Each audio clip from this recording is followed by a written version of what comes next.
Hello, everyone, and welcome to episode 210, 210 of the NZXT podcast, the official podcast of the NZXT community. This podcast is recorded live on Fridays at 10 a.m. Pacific Standard Time on the official NZXT Twitch and is available to stream on demand on Apple Podcasts, Spotify, and SoundCloud. My name is Mike, and with me, as always, is Ivan. How are you doing, Ivan? How it do, baby boo? Happy first Friday in Spooktober. It's my favorite month of the year. It's my birthday month. I can't believe I'm gonna be 21 in only a couple of days, man. Time flies when you're having fun on the NZXT podcast. We have a very special guest today, but before I introduce him, I want to make two quick announcements. So if you are tuned in live right now on twitch.tv/NZXT, you can type exclamation giveaway in the chat. You will get a link to a giveaway that you can only enter when you tune in live. We're going to give away some Poochie plushies, some t-shirts, some stickers, etc. It's also pinned in the chat at the very top there if you don't want to type the command. The other announcement I want to make is that in case you missed it yesterday or 2 days ago, I forget, time flies, we announced a brand new Kraken, and we're going to give away some of those Krakens. But here's the catch.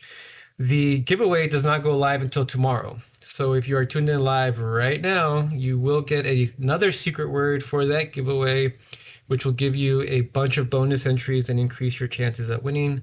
So stick around to the end of the show, and we will give you those secret words. Without further ado, I will let Mike here introduce our special guest. Mike, go for it. All right, everyone. Introducing a man that's not just a gamer, he is a master of the grind. By the way, for point of reference, if you hit 10,000 hours in anything in life, you literally become a master by definition. And that's what they say. And he has hit almost 10,000 hours in Counter-Strike alone.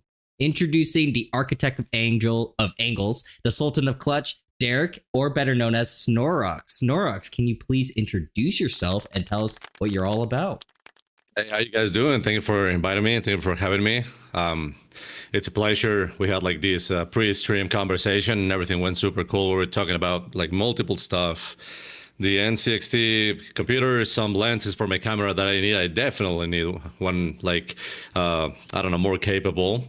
And yeah, thanks for having me. I upload content mainly on YouTube and Twitch. I'm about to be back after a little break, especially doing a rebrand for my channel. Mainly, I upload videos about FPS games. And the main one, which the host already said, like, super accurate, is Counter-Strike. I've been playing CS for about, well, here and there since I touched the game. It's been from 12 to 15 years. So it's been a while. I've learned some stuff. I wouldn't say that I'm a master in the game yet. I say that the real game starts after 10,000 hours, right? But yeah, it's been a while. It's been a lot of hours, it's been a lot of years focusing this game. Sometimes it's actually like real, I don't know, extreme, the focus that I have on CS. A lot of streamers, a lot of people that do videos, create videos about something else, other games, some variety of games and stuff like that. But I focus mainly on FPS games, and the love of my life is CS. Thanks for having me, guys. Thank you so much. Oh, thank you for joining us, and we're definitely going to ask you a bunch of questions about Counter-Strike because that is personally my favorite game, and I know one of Mike's favorite games as well. So we have a lot of great questions to ask you about that. But before we ask you about Counter-Strike, I just want to find out, how did you get into video games in the first place? Well, I'm fortunate to have my father that basically started everything. He started all at the beginning when I was a kid. I remember having this old Mac, this Apple computer he had in his office. It was this transparent Mac computer that looked like a fishbowl or something. And I don't know, it was a weird computer, but he will install the first games that I played on that computer. And that was the first Doom games, some Call of Duty games, the first one, if I remember correctly, and United Offensive, which was a DLC for that first Call of Duty game. And on the other hand, he will install the Worms games. like the Worms Armageddon, all that stuff, like classic games. And I always focused on the FPS ones. Like I was fixated on those games, and he will start playing with me over LAN. At the time, it was like on the Ethernet. We will do a local and a 1v1, and that will be my childhood with him. Meanwhile, I was playing other type of games. I was a console guy. It was a mix. It was playing with my father on the PC, on the Mac computer, and then going back to Xbox, PlayStation 1, Xbox 360, of course. And then basically it continued to this point. But it's been since I was a kid. That's why, because my father. That's awesome. And Mike was showing a clip of your dad playing, I think it was Call of Duty, if I saw that correctly, which is... Yeah, no, it's insane. It is insane. And the reason why it's insane to me is because, my dad was the opposite. Like, he's not a gamer at all. And he did buy me some consoles as a kid, but he didn't buy me my first PC. But he always told me that video games were, a waste of time. So I think it's awesome to see when a dad, supports a son or child, doesn't matter if it's a boy, but, their interest in video game, and to see your dad actually playing video games, that's awesome. Oh, it's crazy. And I'm gonna send you right now something kind of expressing under the water that not a lot of people know. You have it on Discord right now. That's my Steam profile on Steam, and he has more than 7,500 hours on Counter-Strike. Wow. So he actually, he plays casually, but it's like, I don't know, it changed. I started because of him, but then he met Counter-Strike because of me, and he got fixated on it. And this has been for 9 years. Since I started my career basically on YouTube, it's when he started playing CS, and he plays every single day, casual games, in the office. He doesn't play competitive, or maybe when he has free time, but he has a lot of hours in CS, dude. I like how he has 7,541 hours and one achievement. Oh yeah, because they changed it in CS. Now it's like a weird achievement that says like this is Counter-Strike as well. Yeah. It's the only achievement in CS2. I think we just confirmed your dad's a Smurf and he's hacking. Yeah. He's cheating. So what were those first games you played? Like, I guess with and without your dad. What were those first games? You kind of went over, you said Worms, but like, what about FPS games in particular? Well, it was Doom. I remember that I played Doom. Some Half-Life Deathmatch over LAN.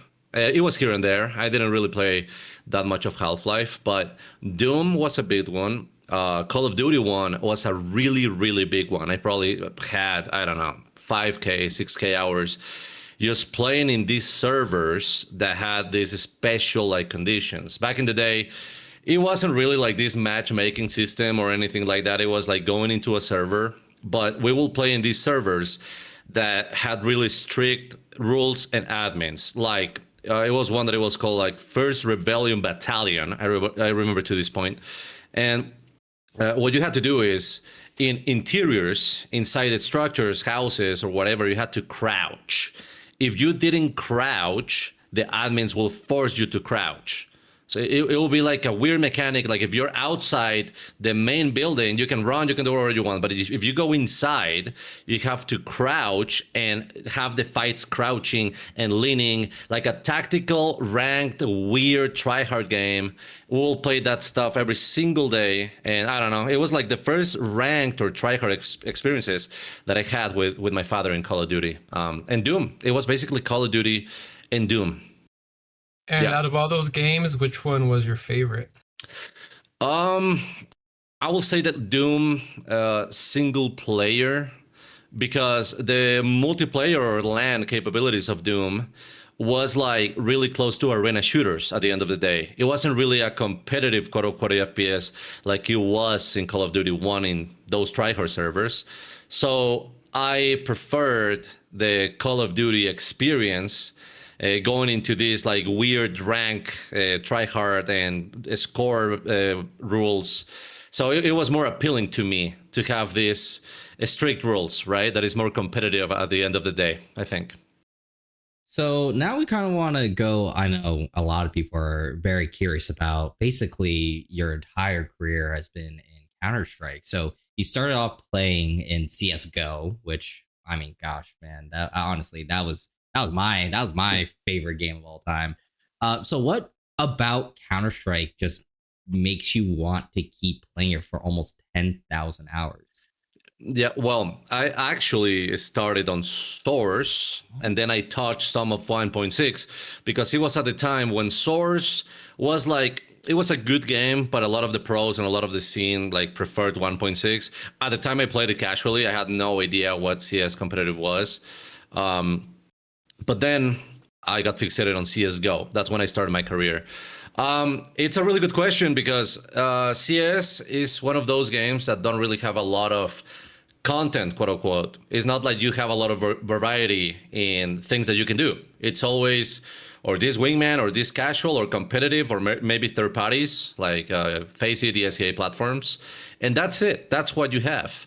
I learned in high school, I was in the local, they called it local Olympics of chess. I used to play chess. And I always liked this idea that you have the same layout, the same square, and you do what you want with your creativity and tactics in that square. That square doesn't change. The chess has been the same for what, like centuries? I don't know. I don't know like how long chess has been, but I like that idea that the development of the game and the skill, it's in the player and is not in the development of the game and the content that it has. I know that this is weird because a lot of people want to play a game to, I don't know, change their mind, to have a good time, to have something different here and there.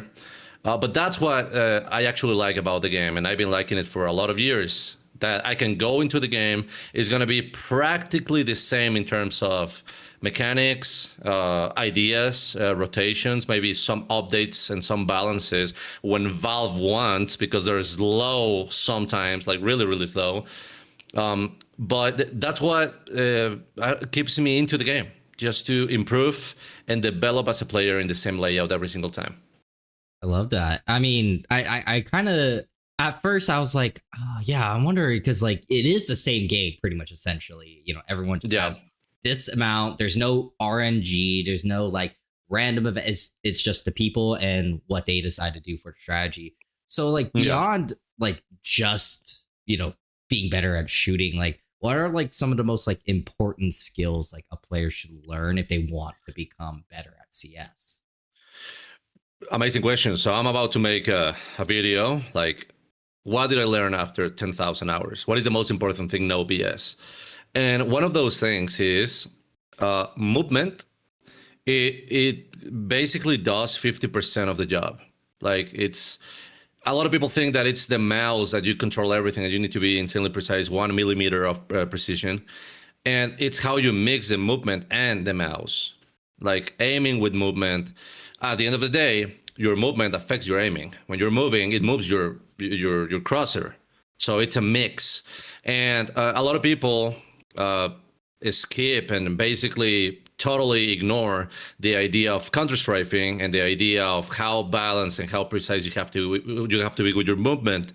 So I will say that movement and counter strafing, it's incredibly important, and it's easy to pick up if you start playing with that in mind. Otherwise, you're gonna start developing like some weird habits, like, I don't know, spamming keys or going forward without shifting and counter strafing like vertically, quote unquote, like W and S. If you start with those ideas, I think it's gonna be much better than having to fix them later on, right? It's very true. You know, it's once you pick up the habit, it's really hard to break. Yeah. So now that now we're talking about people that are just like playing the game. Now we want to talk about the people that are like going to that next level. Like you've played in a couple competitive environments. You know, played in leagues like the ESEA, and you run your own, you know, Faceit League and clan and everything. So how big of a jump is it from going just playing like ranked to like this competitive environment? Is it like something that people should really understand and prep for, or is it not that big of a difference? No, I mean it's a big difference. At the moment, you step out of that competitive, quote unquote, casual in-game matchmaking system or third party. Sometimes you'll feel the weight, like you'll feel how the skill level goes vertical, and that doesn't mean that it's impossible. But there are different levels in these league environments. Like at least on ESEA, you have like open, intermediate, main, advanced, CPL, I think it's called, and then you have like pro league and stuff like that. It's basically tier 2, tier 1. Yeah, open. It can be here and there because it's a mix of all levels. I always say intermediate, it's okay, it's decent level. Main and advanced, which is the one that we are, that's when you feel it. Like when we go against advanced teams that been playing for years and they have this inertia with each other. I mean, we've been winning some games, some are like tied, but dude, sometimes you just like eat smoke. You just like eat dust instantaneously because the level is so high that you're just trying to compensate with the individual things that you learn, and I have, but at the end of the day, they are better as a team because the team play they have. So it doesn't go to, okay, how good I am individually. It goes to how good we are as a squad or as a team. And that increases the level and comprehension of the game to another exponential level that not a lot of people can experience because they're not in that environment. But I think it's addictive because it forces you to improve. Like eating like dust and eating dirt, it's like part of the game, and that forces you to improve at the end of the day for sure. What was the toughest match or team that you ever had to face? Oh man, we ate smoke like multiple times, like multiple times. But I remember one of the hardest times that I had, actually going back to me starting on ESCA, back when the platform was like Face It right now, which is this POC system, like this matchmaking individual system. Right now, ESCA is only the league tour, right? All the circuit, all the team play, it's only that. There are no POCs anymore, only Face It has that. They merged anyway, but ESCA is only the league. Back in the day, about 7 years ago when I started on ESCA, it was exactly what Mike said. Jumping from competitive in-game matchmaking to a more serious environment, which was the ESCA POCs, I got smoked in a way that I cannot even explain. Like, it was just like, dude, I cannot even play the game. I'm just like coming out of the spawn 15 seconds into the round and this guy is just destroying me. It was like, it was a destructive state for about 2 weeks of basically just eating dirt over and over again. I don't think I ever won one game or maybe 2 games in those 2 weeks. I won one, I think, because somebody carried hard. But it was this environment that it was much faster. Like everything was faster. Everybody was picking angles, flashing, smoking, pushing smokes. And I came from playing competitive, being probably a Nova or a Master Guardian 1, which was a middle ground rank, going to this a lot of communication stuff and super fast. So that phase of my life and that phase of like transition was really hard. It was definitely hard, but I mean, I went through it. Somehow I went through it. I don't know how. I didn't need a psychologist after that phase, but it was bad. It was really bad. It's funny you say that because I have a little over 1,000 hours in Counter-Strike, nowhere near you. Oh yeah. What made me actually quit the game was, apart from getting smoked all the time, was I got tired of like the people that were, you know, cursing me out and saying things about my mom and teabagging me and all this stuff. Yeah. Like, how do you feel about the CS community now and where it stands? Well, I always say, and this is gonna sound crazy, but it's of course, it's my point of view, and it's in a respectable way. Comparing communities, like for example, Valorant versus Counter-Strike, which is a controversial topic, but I think Valorant is a younger audience. It's a younger player pool. And Counter-Strike, what I'm gonna say sounds crazy, but it's more mature, not really player base community. But it's a really try-hard one at the end of the day. A lot of people are fixated in winning and how this can happen, and no mistakes are allowed. I mean, I was there. I was that guy years ago. I was that guy. I was definitely that guy. I wouldn't say that I even say something horrible that you can imagine to another guy. I'm not. I've never been like that. But I've always been a passionate player. Right now, I am like more collected. But some good years ago, I was that guy. Like, how they're pushing mid, like super mad about it, incredibly frustrated. Yeah. I worked a lot on my mental like state in the game, and I mean I had to, otherwise we cannot win anything. Yeah, it's complicated. It's a complicated situation. It's such a passionate community. It can be as well super aggressive and insulting at times. But I mean, at this point in 2025, which competitive, hyper competitive game doesn't have those players, right? I think it's impossible to don't have somebody that is frustrated of losing. Nobody wants to lose, and some people are not able to handle the frustration that losing, comes with. Nobody wants to lose, and I think you're right. I think the people that play CS, most of them are tryhards.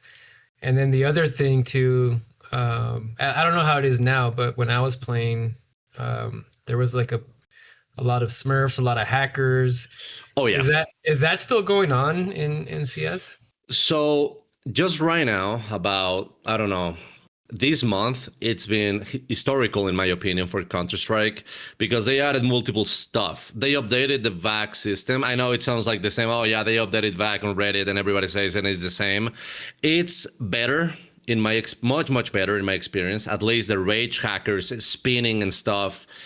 I didn't have those in years since the game came out. Basically, I know it has something to do with trust factor internal system that you have like this reputation number system that is hidden from you, and if you have something really bad that they report you a lot, you go with cheaters. But at least in my trust factor, or a player that has quote unquote a good reputation with that system and that number, I haven't found any rage cheaters at all. Like just closet cheaters, this wall hack for sure. I had multiple of those. But it's not like it was in Counter-Strike Global Offensive years ago, that it was these people just spinning and killing everybody through the walls. I haven't seen that at all this last year, at least. Maybe at the beginning, probably a couple. And about the Smurfs, there is no control at all about Smurfing. It's just like, I guess like Valorant or any other game that you can just like make another account, buy another account and just play. That's why personally, when I do like this video series or a show about ranking up, I like to do those here and there sometimes, but I feel bad like, I'm not gonna do this super often because I have to Smurf. If I'm gonna start from the bottom, there's gonna be a phase that I'm Smurfing. So I don't feel good because sometimes there are new players and they get smoked. And it's like, what happened, dude? I have 7 hours in the game and they get frustrated and they leave. So I don't want that for the game, but it's much better. It's better, definitely better. I always thought it was hilarious when I would hop on a match and then there'd be like a guy who's just like spinning like this. Yeah. Like just jumping up and down like all over the place. I'm just like, oh god. Here we go again. Yeah, no, it's bad because you see them spinning, but in their monitor, in their POV, they see the game normally. Totally normal. It's something they inject into the game, into the server, that makes the server think that they're spinning, but they're not spinning. It's an anti-aim kill system for another cheaters to don't kill them. That's why they're spinning. It's I don't know, man. It's such a level of like, dude, you took this amount of time and money because they pay for private cheats to cheat into the game. What about if you put those hours as improvement in the game, right? Like there are a lot of hours that you're putting into this. Like, come on, man. Nah, that's crazy talk. Yeah, it's a lot.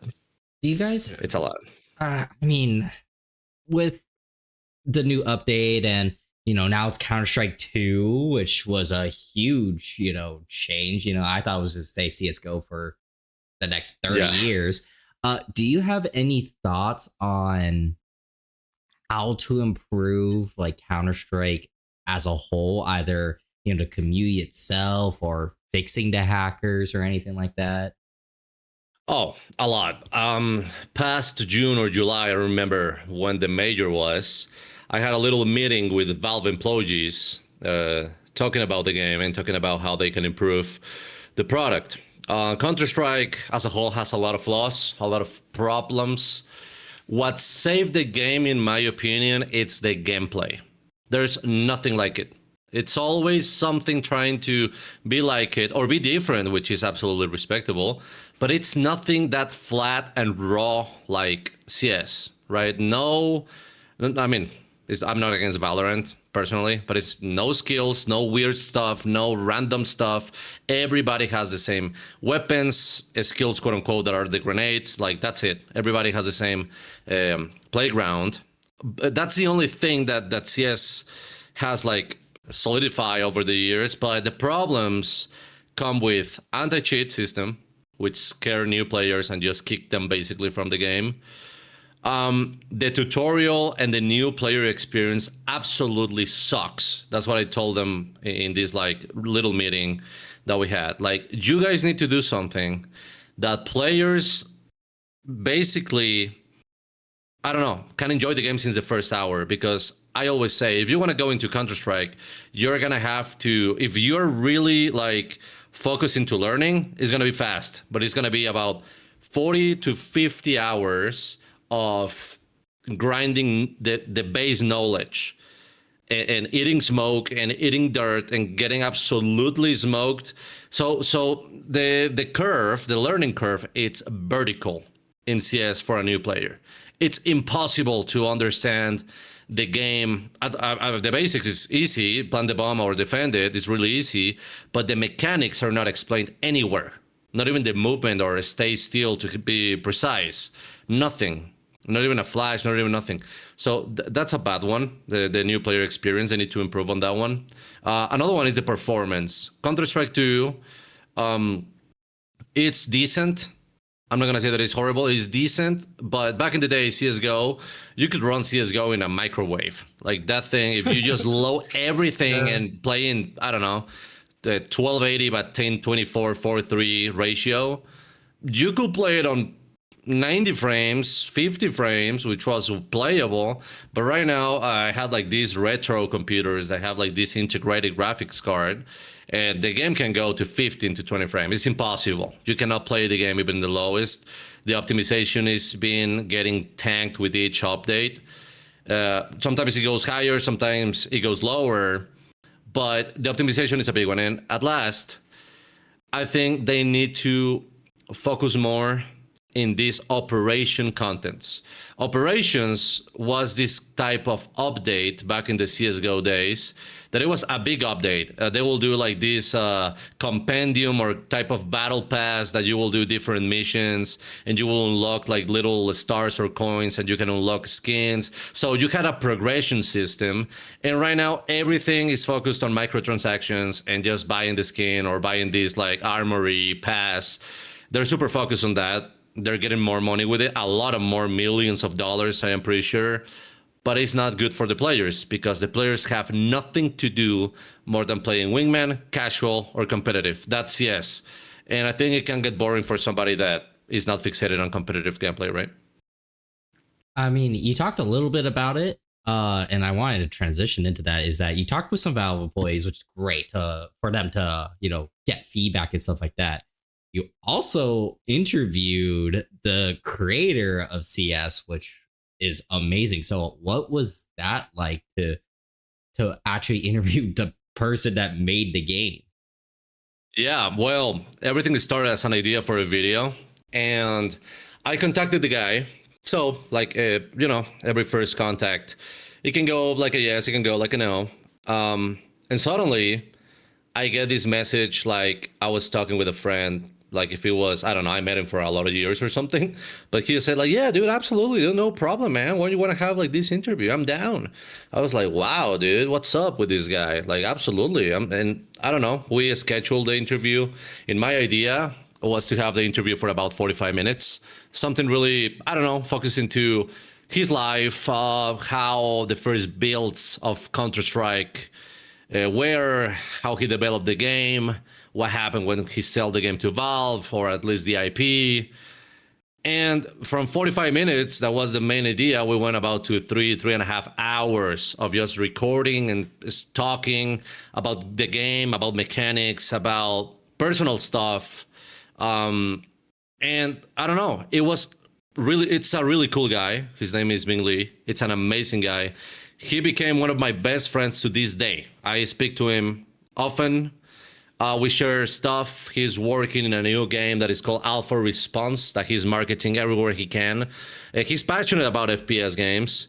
I cannot even believe to this point that it's like, it sounds super weird and it sounds like I'm just trying to look cool or something. But at the end of the day, I became a really, really good friend with Ming Lee, with the creator of CS. So I don't know, it was super random, but I love the guy, and I love the opportunity he gave me to have the interview with him for sure. Did you ever expect, little Derek, little Znorux, back when you're, just starting gaming, to think that you will be interviewing the creator, like, or creator of a game that you pretty much like have dedicated your life to? Have you ever thought that you'd ever get to that point? I mean, I don't really that you, when you're starting, you ever think about that, right? It's not even in your panorama of things. And as a plus, it's Counter-Strike, which is a really hermetic game and close when it comes to development. So no, I never thought about it. I never expected it. But things go well sometimes, and I'm thankful that this interview happened because, I mean, other than a good video, I met a good friend, so it's cool. Yeah, that's an amazing story. Yeah. So with all this passion and love and dedication that you have for playing video games, how did you take that and transition into creating content? So I always liked watching YouTube, and I remember when I was a kid, like watching videos in this weird old YouTube website that had like the stars, and people will say, give me 5 stars if you like the video. It was like super old stuff. And I remember watching those videos from people that were huge, and huge at that time was 100K subscribers. That was like, oh my God, dude, like that's insane. And when I was a kid, I was like, dude, I wanna be like these people one day. I didn't even know how to upload a video. It was like, uploading a video on YouTube, it was like how they did it. Oh my God, they must be geniuses. How they upload something, and oh my God. So I really like the idea, and I've been uploading videos. My first ever uploaded video on YouTube was when I was probably like 12 or 13, uploading this how to download Photoshop cracked, full, no viruses, Mediafire. I'll do that like a lot. Every single weekend, I'll be on these like Juarez, that were these like forums that you could download pirated software, and I will basically share it with people in these videos, and with Camtasia Studio, Bandicamp, like all this stuff. I don't know. And then I stopped on it, but like I stopped doing it. And after that, when I was about 17 to 18 years old, it's a long story, but my grandmother gave me a job opportunity at her like business, which is a magazine business or something. And the idea came back to me like, I love this game. I mean, I was playing CS for a while at that point. So I was, what about if I share this? I mean, I don't even know like how to do it, but what about if I share this? And my grandmother supported me in every single way to have a place to record. It was a really small cubicule and like a storage unit for magazines where I started recording and uploading. but she gave me, even though they were basic, they were critical for my career, these tools to start doing these videos. So I went back to it, and it's been 9 to 10 amazing years since that happened. And how did you decide, I'm going to call myself Znorux? Oh, so it's kind of a nerdy one, if I'm totally honest. Like, it's a nerdy explanation. I love space stuff. I love everything about universe, about infinity. To this day, one of my biggest dreams is to become an astronaut. Since I was a kid, to this day, it's probably like double what I was when I was a kid. Like, I wanted so hard to go to the space one day. And I remember that I was watching this documentary. I don't even remember what it was. And it was this Nordish, I don't know, language, like a Viking language or something. And there were subtitles. And he said something that sounded like my name. And at the bottom, it says, like, infinity between the stars.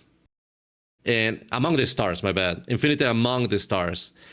And I was like, I don't even know what he said in which language, but I started typing how, like, it sounded to me. I typed it, and I love the Z, the N, and the X. Those are my favorite letters. So I typed this name on Google. Oh, that one exists. What about this one? This one doesn't exist, and I love it, and that's my name. That's no wonder you like NZXT. Those are all your favorite letters. Three letters. Yeah, yeah. Speaking with Luis from the Latin American marketing team, and yeah. I think the NZXT and my name goes in a design way. It goes well. It's weird, but it goes well. So yeah. Like it makes sense. Yeah. NZ and Znorux. Mm-hmm. You said that your dream is to go to space. Do you ever think that, you actually are in space already? Oh, that's a really good one. What about if space, it's where we are normally, right? But here we are like another plane. Yeah, it makes sense. It makes sense. What about if we are in a simulation or something like that? I think about that all the time, man. And I always think when I really think about it, I have two little girls, and they love looking at the stars and the moons and things like that. Yeah. And I'll stare at that with them, and then I start thinking, we are literally on a flying spaceship right now. Exactly. Just spinning around like out of control in like in the middle of nowhere. It's massive. It's massive. That I can get lost in those ideas often. Yeah. What about if space is the basic environment, and the planet, it's like this really exclusive place, limited into space. So we should be grateful of being in the planet than the space, right? I don't know. Yeah. You can go spinning around in those ideas, but I love space, and I wish one day I go into a spaceship for sure. Take us with you. Absolutely. I'll invite you. NZXT, the whole office. I know you call yourself Znorux, dude. I've heard that your community calls you Snorlax because it's kind of related to you. Do you feel anything? Do you like that they call you Snorlax, or you're like, oh my god, my community? I love it, dude. Like, it's been like an old meme. I mean, not really old, but it's been a lot of years since that started. And I even call myself like that when I'm memeing around and I did something really stupid. I call myself that way, right? Like the Uncle Snorlax, being stupid again. Like, I do it all the time. So I'm pulling up some of your oldest videos.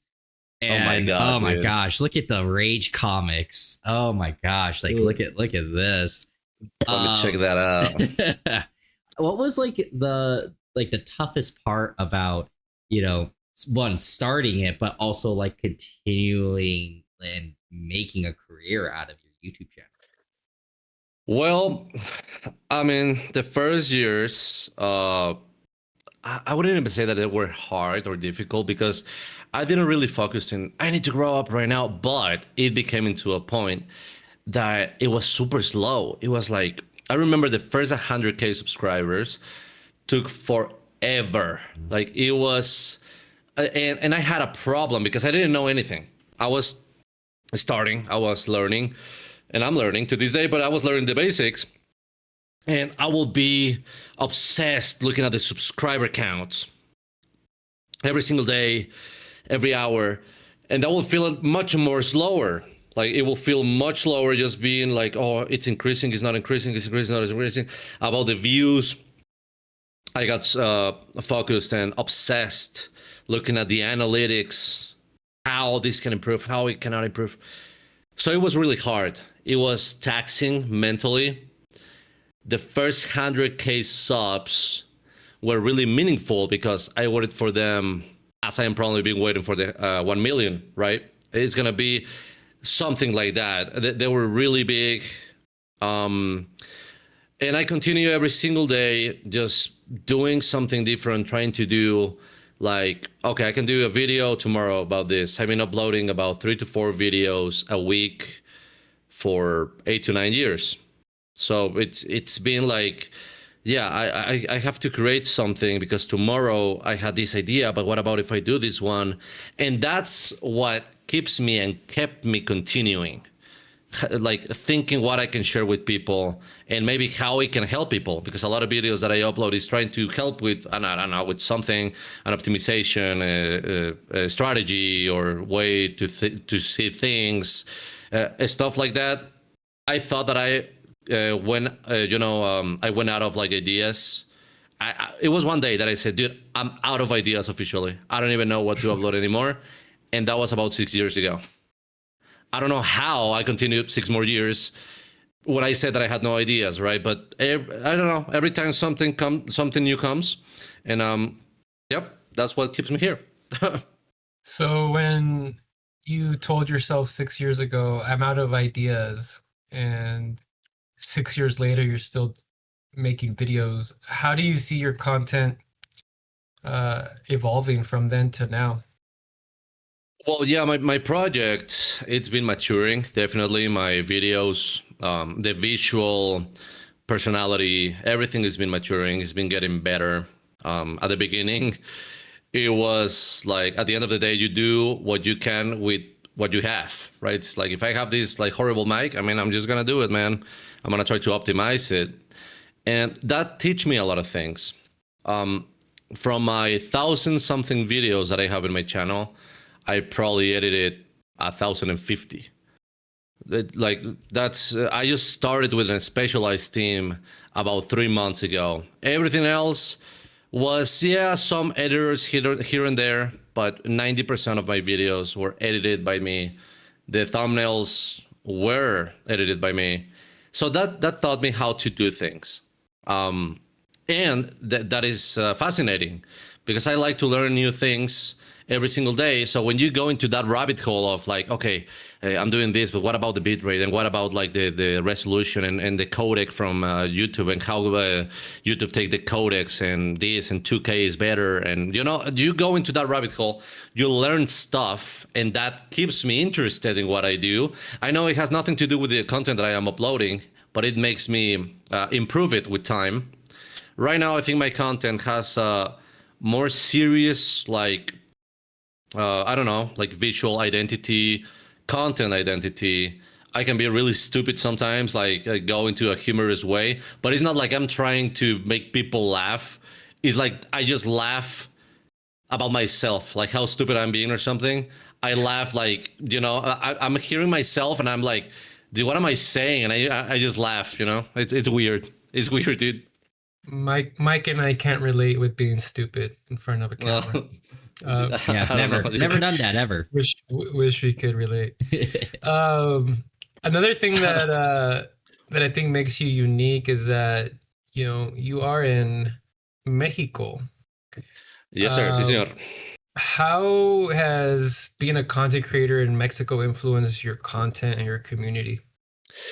Well, from the paid man side of things, Mexico is one of the worst YouTube ads paid country. It's horrible. Like if I had to live only with the ad system, oh my god, dude, it'll be horrible. Like from that side, I just want to get it out of the way. But from the content, I need to be absolutely honest, and I think I'm like a little bit of an outsider of my country. I am not really into the content creator groups that are in Mexico. Like people know each other and they record with each other. even gaming people. There are a lot of like gaming content creators. I don't know. It's not like I don't like them. It's just like I've never really linked socially with them, and that happens to me in a lot of sides of my life. I'm a little bit hermetic and closed doors in that way. I don't really know why. I know from the side of collaboration, it will be much better to have these social interactions and stuff like that. But I don't know. I just stay in my cave, do my nerdy things that not a lot of people like or understand. I know that because it's just like technical stuff and computers and FPS and whatever. And I feel, not everybody, but the majority of the Mexican content creators in gaming, at least in Mexico, are like kind of commercial, let's say.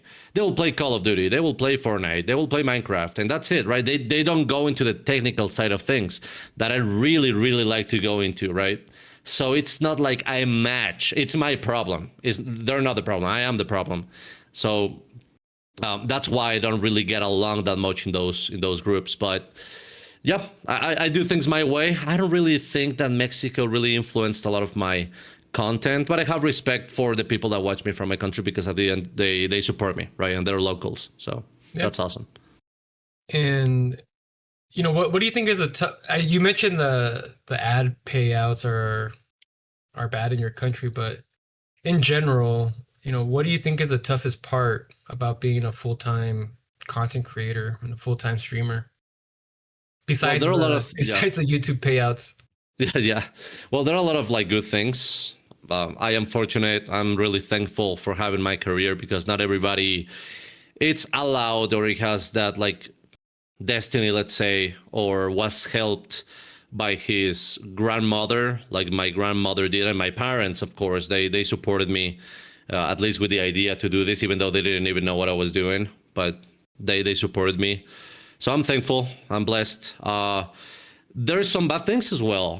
One of those things is probably the social part, the like socializing. It becomes a problem, and people would say, "How, dude? You're always like playing. You're with people talking. They're doing like these communications in the games, and going to events, and people like ask for photos. Like, how you cannot have friends? It's different because, yeah, I met really cool guys, really good friends that I have, but there's always this link with people that are in computers, in games, fixated into competitive stuff, improving. It kind of goes among and along with not being that social. Like I am social, capable, but when it comes to developing, like after that, like first interaction, developing real deep friends and meaningful relationships, it kind of dies down at the end. And that happens more and more the more you grow up and the more you get older and stuff like that. So the social part is a big one if you don't know how to manage it, like because it will eat you. Like the feeling of eat alone, to eat alone, to be alone in your house. It's amazing. I love it. But sometimes it's like, man, dude, I'm almost 30 and I basically know nobody outside my industry, right? I'm like bubbled into my industry. So the outside, it becomes basically impossible because if I go to, I don't know, like a guy that it's an engineer or somebody like that, like in bridges, right, or structures, you have nothing to do with that industry. So it's like, how do I link with these other worlds other than gaming industry and CS? It becomes more problematic because the YouTube and Counter-Strike and the games become your world, and that's what you know, and it's hard to know something else. That's why I wanted to rescue deep diving that I do, deep water diving, because I wanted to go outside this like world for a little bit, right? So yeah, that can be hard. That can be hard. I guess that kind of leads into my next question is, you obviously there's it's tough in this industry, especially with, having to work with other people and stuff. Do you have advice for people that want to start their like content creation journey? Like, do you recommend that they either stick with their guns and just, you know, do what they gotta do, or to actually like talk with other people and try to make these groups and everything like that? Right. So I always tell to people that want to do this just to follow their dreams. Like, the life is too short. Life is too short. I know people will say, yeah, dude, but it's kind of risky. Whatever, dude. It was risky when I started. And it's risky to this day. Nothing is guaranteed. So do it. Just do what you want. If this is the dream, if this is what makes you happy and you just project yourself on this, just do what you have to do. Stay honest. Don't backstab other people for your career, but just do what you want and do like what makes you happy. I know you need opportunities, context, support to be able to do this. At the end of the day, life costs money. But if it's in the possibility, just follow the dream. Don't go into, I'm going to study a lawyer, right? I'm going to go into a lawyer college stuff because they say they pay a lot. But I want to do a content YouTube channel, but I'm just going to go because of money. I think at the end, going just for the money is going to kill you mentally, because you don't like anything about that. You just like the final destination. You don't like the process. So it doesn't make any sense. And that's what I will say. Just go and be yourself. It doesn't matter if you're a weird antisocial guy or whatever. It's just go and do whatever you want and what you like. I love that. I guess before we go into more about like your life as a creator soon, do you have any funny or memorable moments with your community? Oh yeah. Oh yeah. I have multiple. So I have randomly this blue screen clip went super viral on Reddit because so I had this two PC setup that you use, one to process the stream and the other one to do the whole thing. And it was one day that I was in this like competitive match in CS. I remember that I left my phone in my living room downstairs. And I don't know what happened, that I threw a flash that is like a pop flash that you use to destroy the guy that is about to pick you in Underpass on Mirage and the map Mirage. And as soon as the flash pops, my whole game computer goes blue screen with a little sad face of Windows. I start screaming because it was an important match. I start screaming, but because the gaming PC routed my audio into the streaming PC, the stream had no audio, but it had video. So I was like, where is my phone? I need to tell the admin and tell my friend that is in the match to stop the match. I couldn't find it. I started running. I basically stumbled like downstairs. It was bad, dude. It was bad. It was like a whole mess. And I couldn't find my phone. I came back. I started like looking everywhere with my phone, but everything was being streamed. Everything. It was like people looking at me running, like failing, going back. Where is my phone? And my phone was like on my seat. It was below my leg, right? I gotta find that clip if it exists out there. That's hilarious. Yeah, no, I want to send it to you later. I think I have it like in a bookmark or something. Dude, that's bad. It was really bad, but it was funny because it was my honest reaction. Like, where is my phone? We're gonna lose, dude. Like, I need to tell this guy. And yeah, no, it was bad. And well, I have other moments as well. Definitely a lot of comment from. I have this from noob to pro. It's a series that I do analyzing some YouTube subscribers and Counter-Strike people, normally silvers and pro players sometimes. So I compare like what you can do better and how you can improve.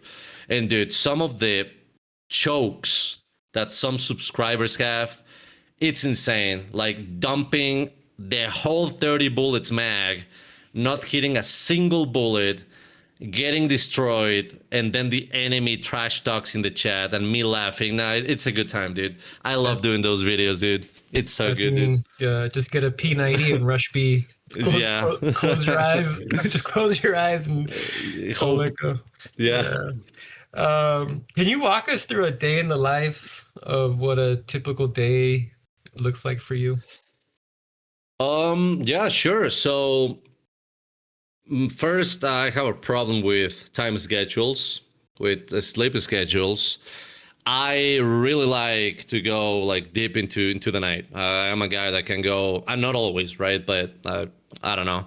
I'm happy at 3, 4 in the morning, just being like outside when this like when the street or this gas station has like no people in kilometers probably. I like that vibe.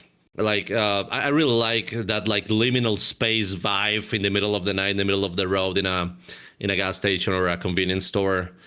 So I have a problem with that, with sleeping time and stuff like that. But when I wake up, I go directly to a laptop that I have besides my bed. I watch some emails. I look at some emails. Watch some videos. I play a lot with the Steam Deck. I stay a lot like playing in bed and stuff, right, for a long time. It's not like I wake up and I just like, yeah, I start running to the kitchen or something. No, I just stay in the bed like for a long time on the laptop. I write some ideas that I have for videos that I want to make. I talk with my media team, like what we were gonna do, like in that day specifically, some things that are urgent. I go into the PC after that. I order something from Uber Eats because I'm a lazy guy that it's horrible cooking. I am useless cooking. It's totally useless. I know it's expensive, dude, but listen, if I go into cooking, it's not like I hate it, but it's like, dude, I can't do this, man. Yeah, I can do that cereal or something super basic, some eggs, fine. But like, oh yeah, cooking like steaks and putting like some spices and stuff, that's not gonna happen, dude. I'm incredibly bad at it. So I order something from Uber Eats. They get it to me. I play Counter-Strike for, I will say that it's about 6 to 7 years daily. There's some times that I don't like touch the game, but it depends if I'm busy doing something. I train with my team at about 6 to 7 p.m. for 3 to 4 hours every day, from Monday to Thursday.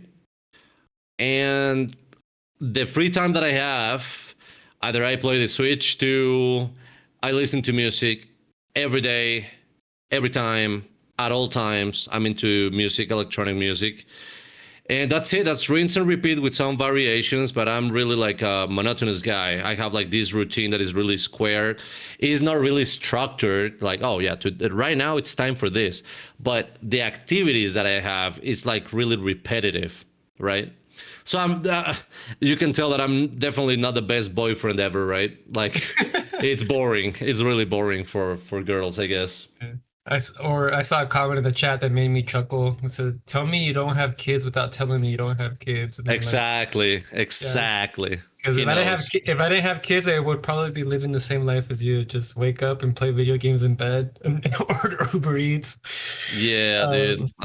So, Yeah. question for you though. Well, thank you for sharing your day-to-day life. But follow-up question is, how do you deal with the burnout or slow growth periods? Because even doing that, even though yes, it sounds fun and all that, I know it can burn you out. Especially like what you said, if every day it's the same routine, sometimes that routine gets old. Sometimes that routine is not doing good things for you. How do you deal with that? Well, it's a really good question. It's a deep one. This has something to do as well with well, it's a cause and an explanation. It's not like a cause of all bads, but I got diagnosed some years ago. Like, neurodivergence. At the end of the day, they call it autism level 1, that you're functional. You're functional, but you have like these autistic like things. And it's real. It's real. I know it sounds super cliche, and everybody has autism now, and I know it's super cliche. But in my case, it really, really affects me to have the same routine and not getting something back from it almost in an instant way. It's like, I don't know, I feel stagnated, I feel frustrated, I feel burned out instantaneously. So every single time that I feel burnout, it becomes a large process, a really big process of getting out of the pit, because it's a pit that I don't wish anybody to be in. And I know a lot of people that are listening to this can relate. It's bad. It's a bad mental state.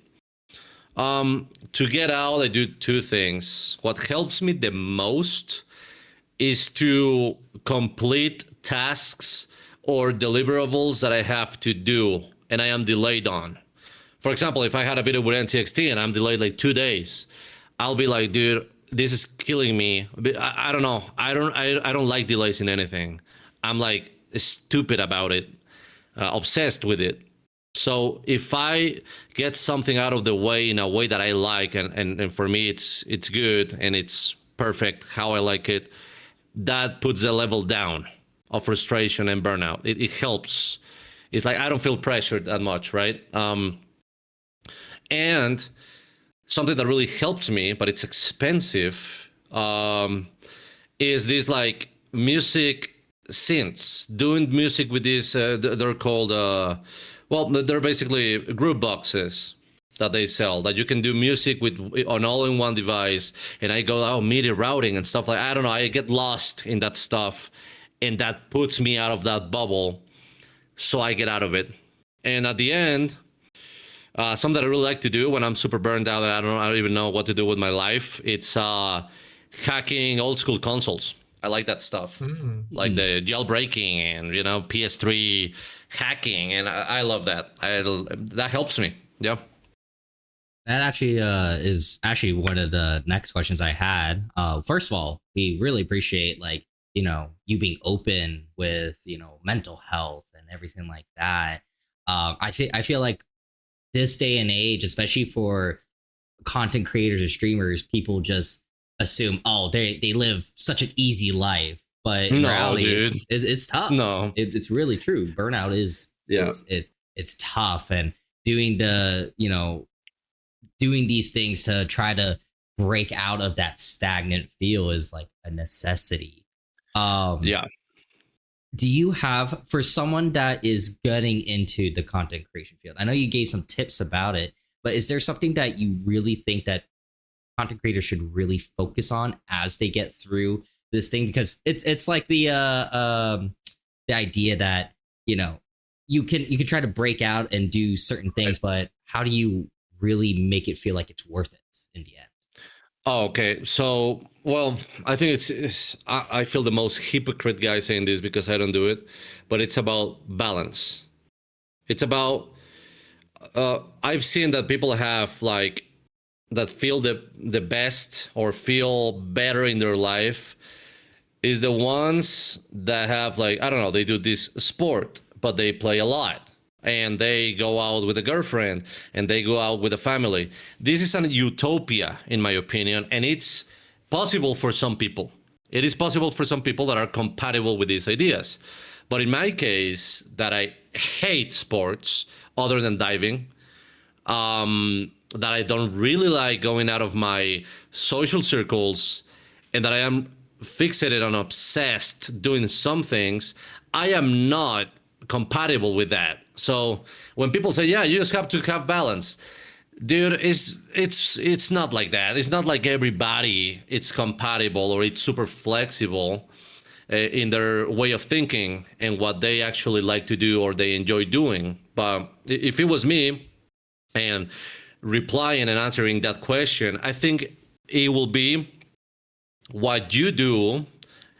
It doesn't matter what it is, but if you do something, edit a video, make an idea, play a game that you like, always have in mind that it's something that you're supposed to be enjoying. If you start doing it as a job or something, it happens sometimes after some years that you're like, dude, what am I doing, right? It's like a repetitive cycle. I think it's a good point, and it's interesting to approach that thing that you actually enjoy with another point of view and another angle.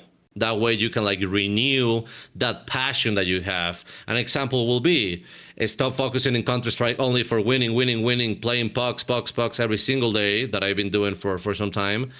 And what about if you focus on going super technical into it, or going like, I don't know, a tactic side of the things, or maybe some tricks and stuff like that can like relight that fire, and it can make things matter.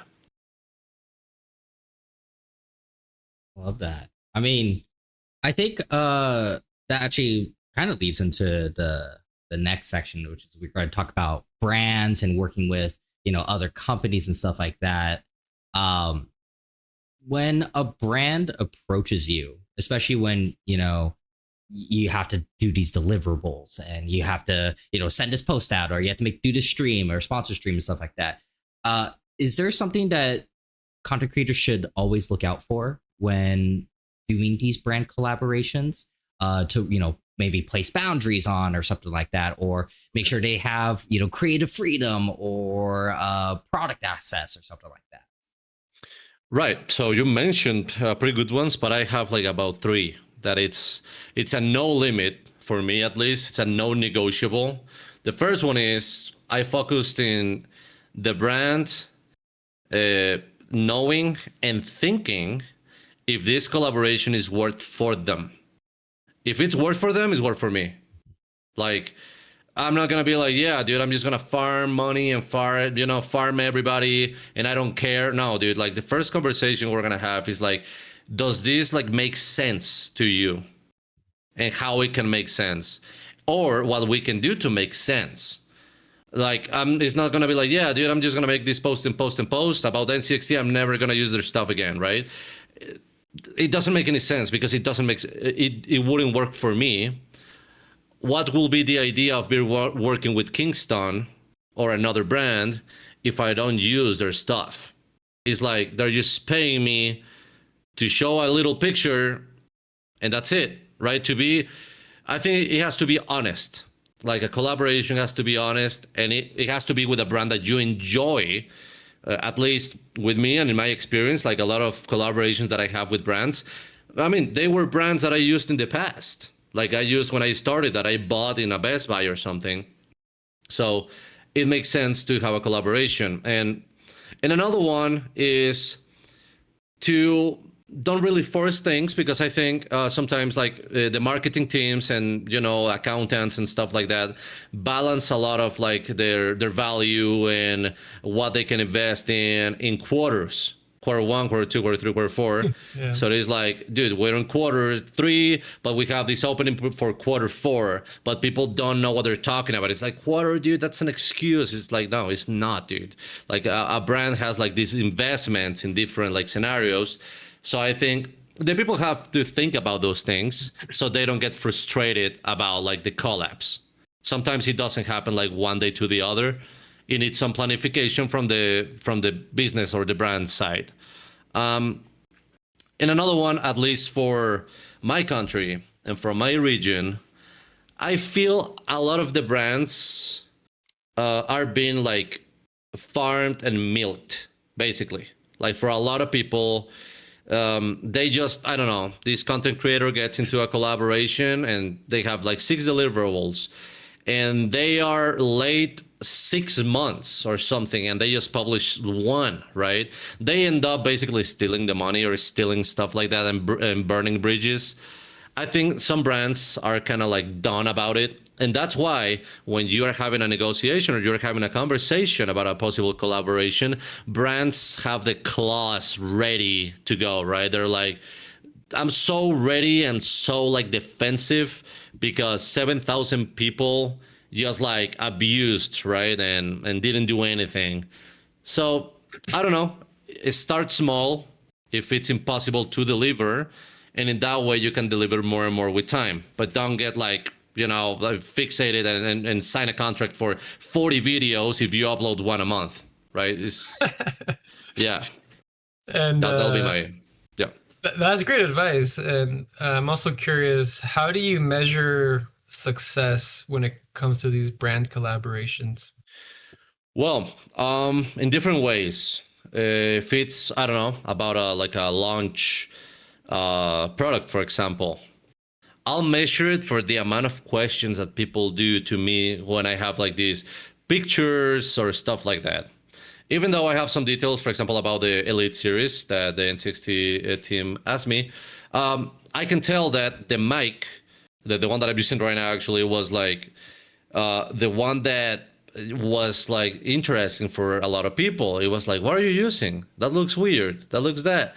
And if I see that volume is like, okay, this is making a certain amount of click with the people. It's not like this amount of clicks technically, but the idea of it and the view of it, like they are seeing it, so they really like it. Another way to measure this, it will be, I mean, just cold numbers from these like tracking links that you can use that are like campaign equals something, so it tracks for the brand. I like to do it that way, so the brand has like all the control with the statistics on my side.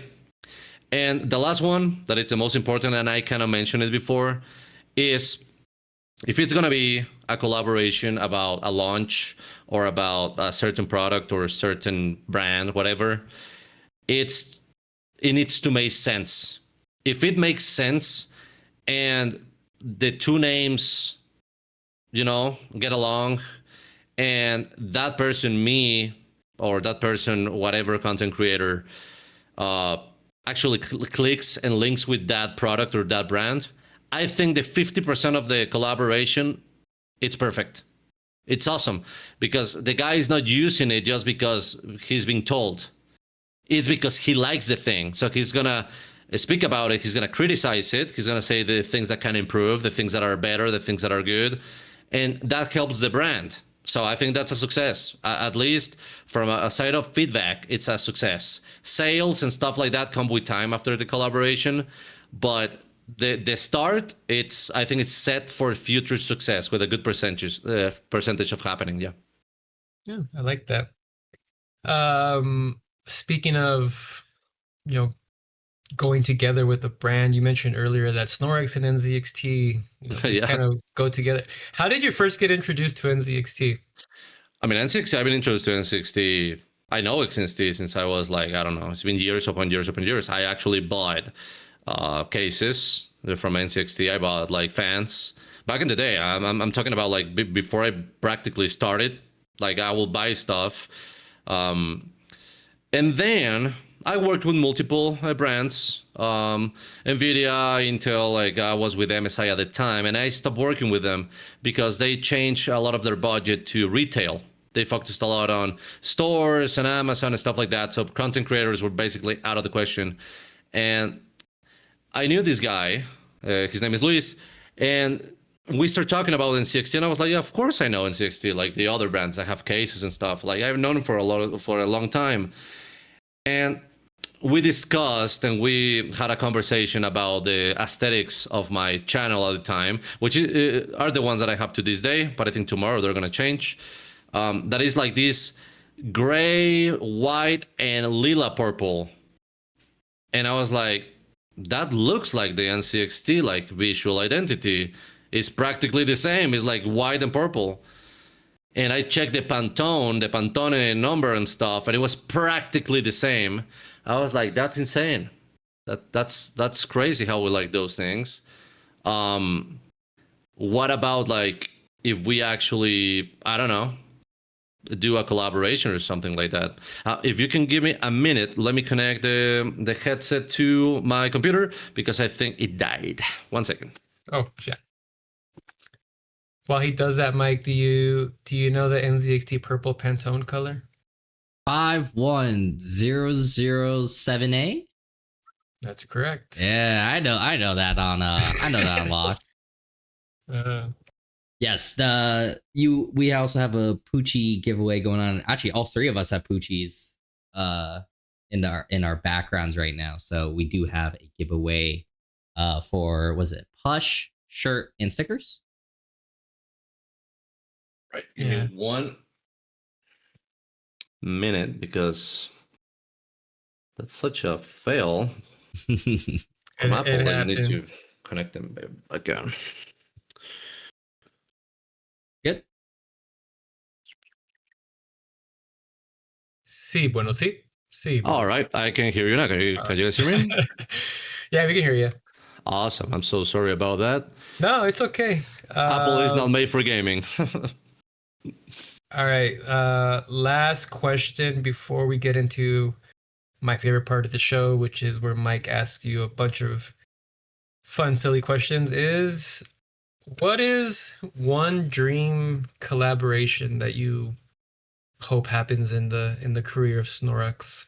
Oh man, I mean, I have some like really good ideas, but the definitive and something that I would really like to do is to have a collaboration, maybe a 1 million subscribers, animation, custom made, or something like insane with Deadmau5, with Joel Zimmerman. He's a producer, a DJ, and a lot of people know him for sure. And yeah, not only because I like the music and stuff like that, that will be the superficial side of things. I really project a lot of the things that I do with his work, like a lot of it. Like sometimes I even said, like back in the day, to when I started like having the visual identity, is like, okay, so I want to have this that is original, that is, I'm not gonna copy anything, but how can I feel visually and artistically in the graphics that I have, in the things of how I edit my stuff, how I can make it look or make it feel like if I was listening to this song from this guy. It sounds super weird. It's such like a artistically way of thinking, but I really like his stuff massively. I like his process. I know a little bit about his life. Super insanely obsessed with processes, with perfection, frustration, definitely. So I feel, mirrored with some of those things. And that's one of my dream collaborations for sure. With him, with Joel, for sure. That would be a good one. Oh, yeah. All right, Mike, I'll let you take it away from here. Alrighty, we are gonna do some rapid fire questions. So Znorux, whenever you feel like answering, go for it. These are we'll ease into it. We'll start very simple, and then we'll get into some more funny, complex ones soon. So are you ready? Yeah, you should, man. Should. All right. First, very simple. What is your favorite CS knife you own? Oh, it's Karambit Autotronic. Ooh. I'm gonna see. Yes, sir. Oh wow, yeah. Wait, do you have multiple of these? Oh no. Those, I mean, it's like 3 different versions of the same, but they're like 1, 2, 3, 1, 2, 3, 1. No, yeah, I don't have that many like karambits and skeletons. No. Gotcha. No, yeah. AK or M4? M4 silence, dude. I love it. I know it's not better than AK, but I have something with it. I like the M4 silence. I'm in the same boat. Like I know AK is the one hit headshot, but like for some reason you give me an M4, I don't know why. I just do much better with it. Yeah, it's more precise. Yeah. What is your favorite CS map? Oh, the solid and well-weighted Cache.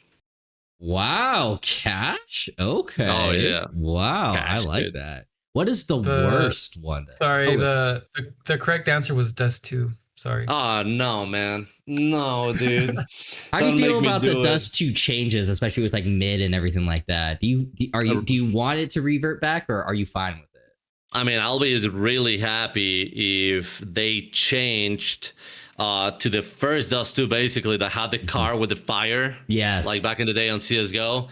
I love that CS2. And it's not because nostalgia. I really think that the map was better structurally than it is right now. Yeah. I agree. What is the worst map then? Dude, I hate Inferno with all my life. Like that map can get absolutely removed from the video game. It's not like I hate Mirage, but dude, it's been there for 20 centuries. It's like, just remove it, rework it, do something. I'm done playing Mirage, Like, oh my god, I'm done with it. It's too much. Who do you believe is the single greatest Counter-Strike player of all time?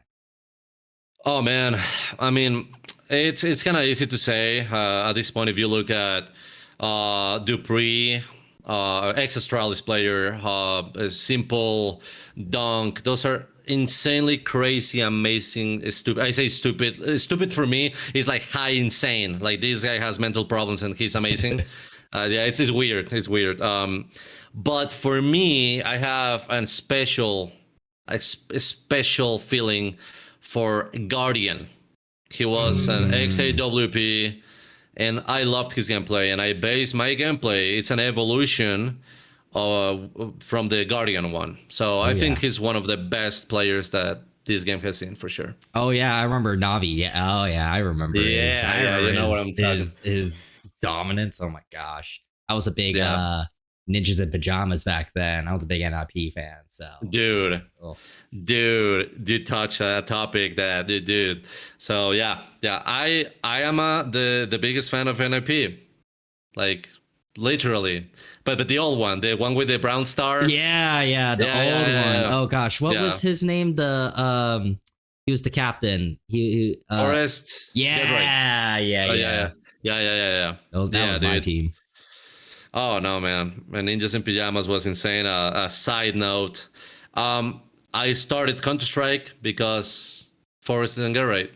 That's what actually interested me, right? I was looking like these clips in 1.6, like looking horrible in this like nuke or whatever it was, and then it was in CS:GO, the first builds of CS:GO. NIP was the team that pressed the button in Valve Office to launch the new update of the skins weapons of Counter-Strike. It was NIP. So it's big. It's really big, dude. NIP is meaningful. I went in 2022 to the mayor at Rio de Janeiro, and I was with this guy from ESL, the tournament organizer. And I mean, he knows a lot about me because I started my career with him. I used to be a caster. I started as a caster and then I played. It's weird. I didn't have the experience and I started casting. But that did teach me some things. And I was speaking with him in the event, and suddenly he tells me like, yo, look at behind you. They're your heroes. And it was Get Right Forest and Freiberg, the three of them that were the guys that I started the game. And then I was like, hey, yo, guys, hello, I'm Derek and this, and then Get Right and hello. And Get Right is so like, oh, my Mexican friend, how are you, man? I was like, oh, damn, dude, I spoke to him like 2 times. He knows about me, right? Like, that's insane. And yeah, big NIP fan, man. Big NIP fan. Someone said that you look like Forrest, and I pulled up a photo of Forrest, and I was wait a minute. If I get a hat, dude, I don't have one here, I think, but dude, if I get something and I put it backwards, I'm like his nephew or something like that, dude. He's weird. That's so cool. Yeah, it's a meme in the channel. Do you believe the 10-2 curse, halftime curse? Totally. I mean, I think it was more evident in CSGO. It was 13-2. It sounds basic. It sounds like we won the game. We didn't win anything, dude. I lost so many 13-2s and 7-1s. Oh, yeah. I believe it was because of the Brazilian stuff. I don't know anything about football, but I think it has something to do with football. I don't know. But the 7-1s are dangerous, dude. Like, those were dangerous, especially because there were a lot of rounds, right? It was 50 rounds a half. And, anything can happen. You can be like 7-1, I'm winning everything. And then they win 7 in a row and you are 7-8. So you're like, what happened? You get super tilted and you lose. So it's like, it's bad. Would you rather have near perfect aim or be guaranteed a gold every few days? Oh my. A gold, you mean a knife? Yeah. Or what, whatever gold you get from a crate. No, aim. I'll be the number 1 in the world and just like get $20 million worth of golds every day. So I think I get it right. See, that's the thing. People are like, oh, do I want to be really good at the game or do I want guaranteed money? So I was wondering which way you would go for. Yeah. No, the aim for sure.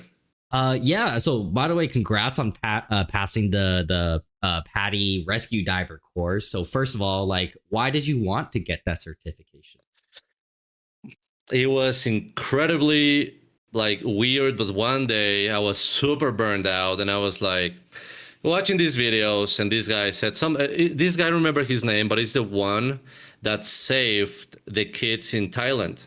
It was like really bad case of a cave flooding in Thailand, and this doctor with a group of people that were specialists in diving and stuff like that saved these students and another staff member from drowning, and in a cave. But dude, I think it's Netflix or something. It's like a documentary that they were like these like curves and weird things, pitch black visibility, and they saved these kids. And he said something, and you're gonna see why it's interesting to me. He said like diving is like going space but backwards. And I was like, I like that. Like it's like going space but down. I was like, right, dude. And I was like, okay, what do I need to do this correctly and not kill myself?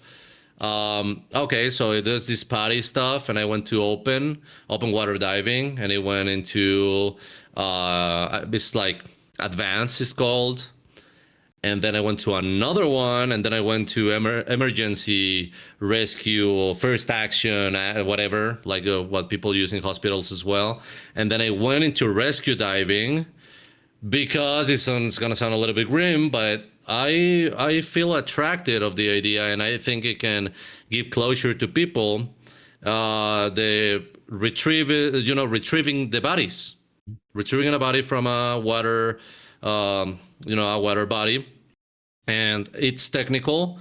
It's something that requires a skill and like knowledge. So that part of it, it feels like I was in space, and if I can help somebody to give closure to something horrible that happened, that made sense. So that's why I became a rescue diver. Yeah. I love that. What was the hardest part about getting the certification?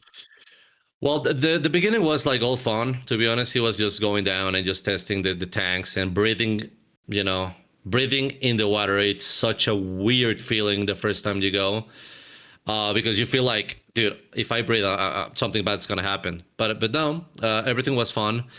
The physical part of the rescue diving and the other that came after that one was bad, because the school that I was, it was they focused on realistic situations. So you have to do like revival and reconstruction stuff. Like you need to put air into the lungs of the person.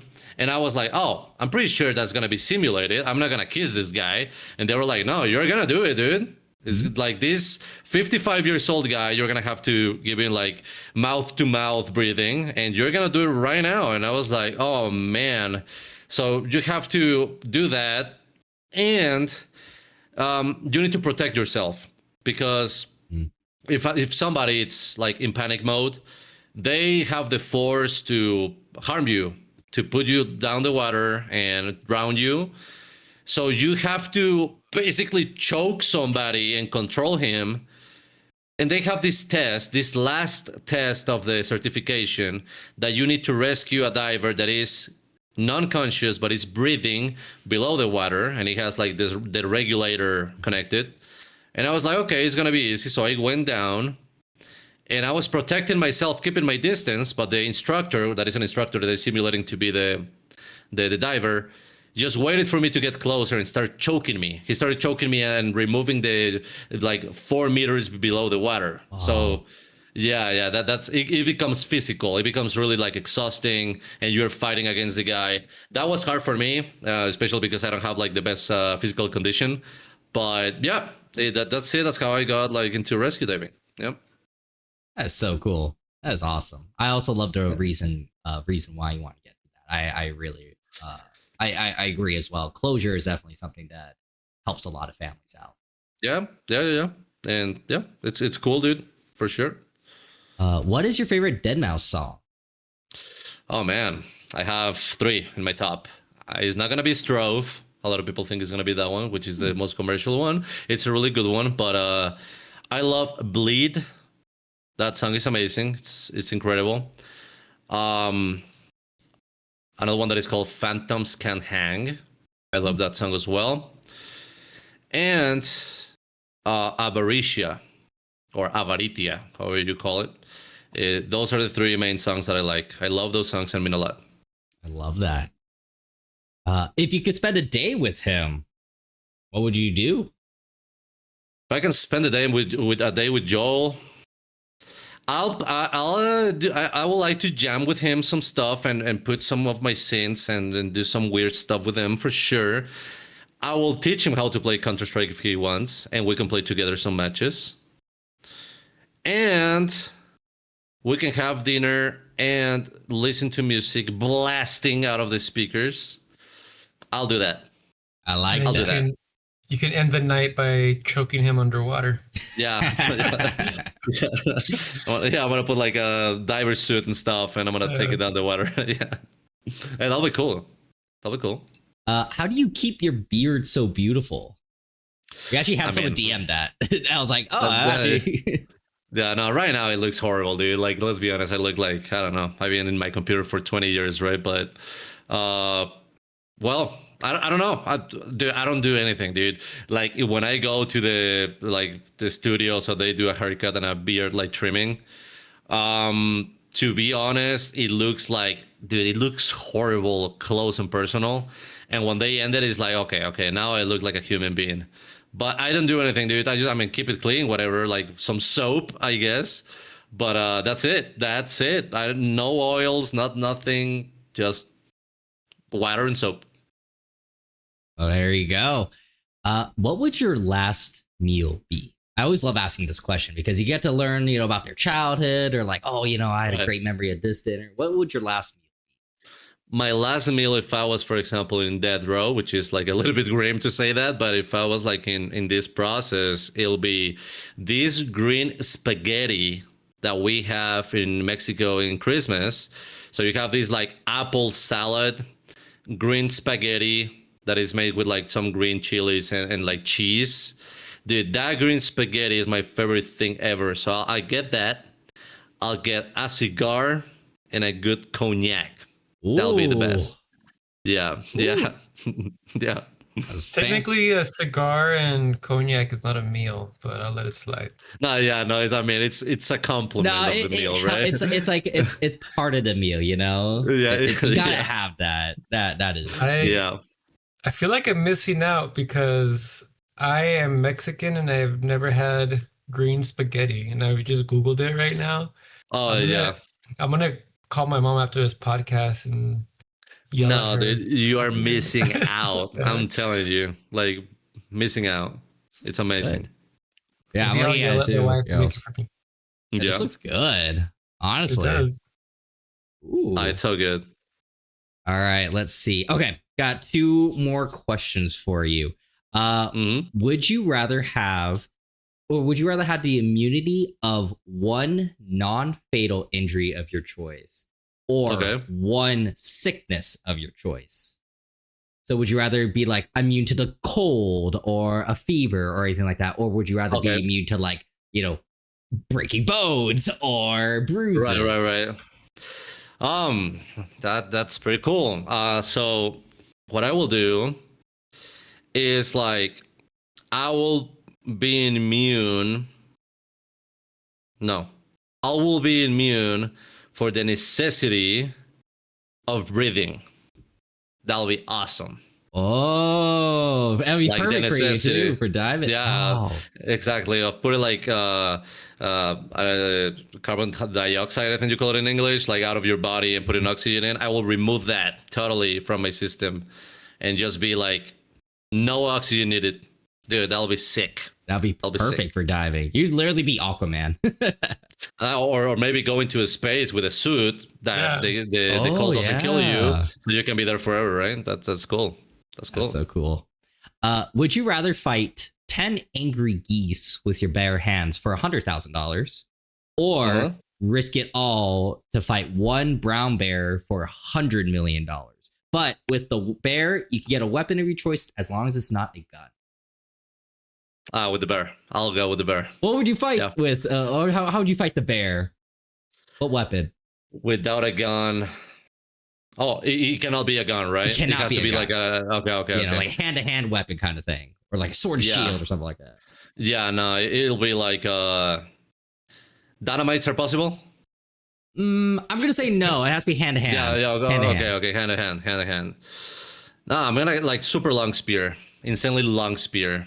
Just like keep the distance, go behind the train, poke until he's dead. That's what I will do. For $100 million, man, that's Oh. Man, that's life-changing money right there. Yeah, I mean, I think without 2 zeros is life changing, but yeah, yeah, for sure. Let's see. Okay, that is it for the questions. I have a couple things for you after I get through some announcements real quick. So I'll just get through these real quick. I'll get a secret code word for some people, and then some fun stuff after.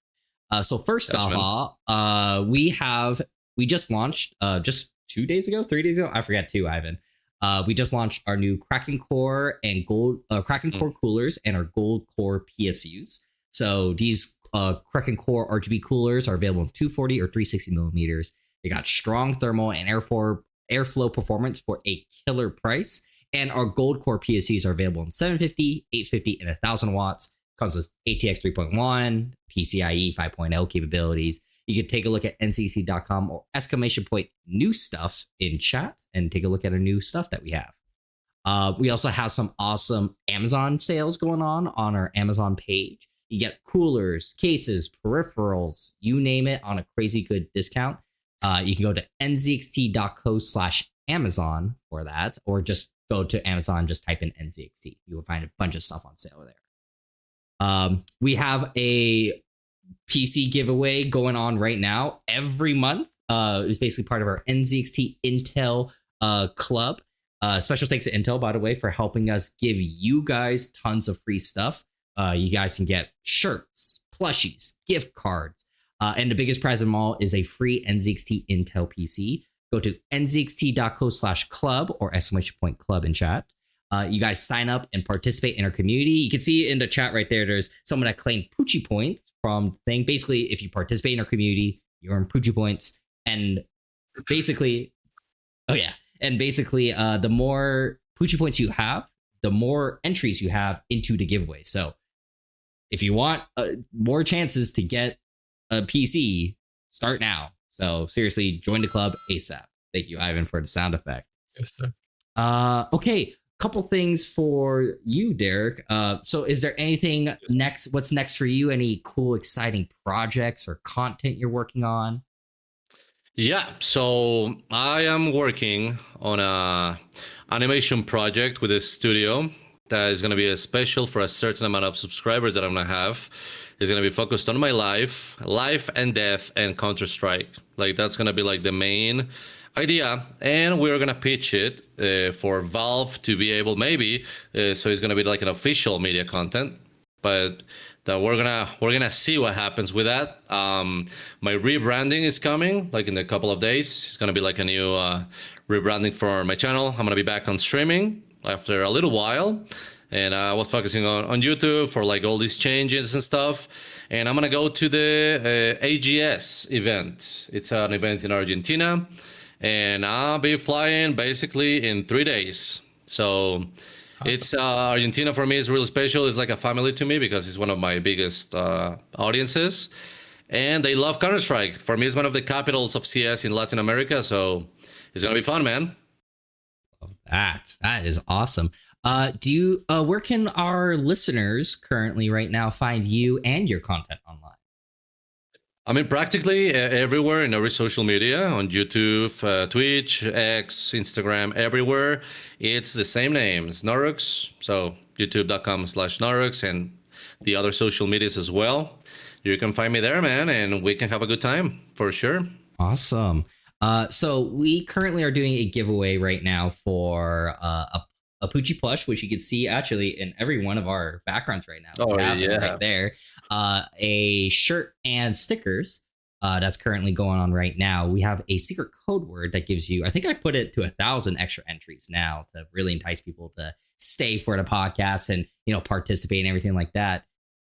We actually now are asking the guest to choose the code word for that 1,000 extra entries. What do you think you want to change the word to? What about if we put CS2? CS2. Alrighty, guys. I am updating the code right now for the 210 giveaway right now to just CS2. I'll put that in the chat for everyone. We should do CS2. CS2. CS-DOS without the two, but like DOS. CS-DOS. I love that.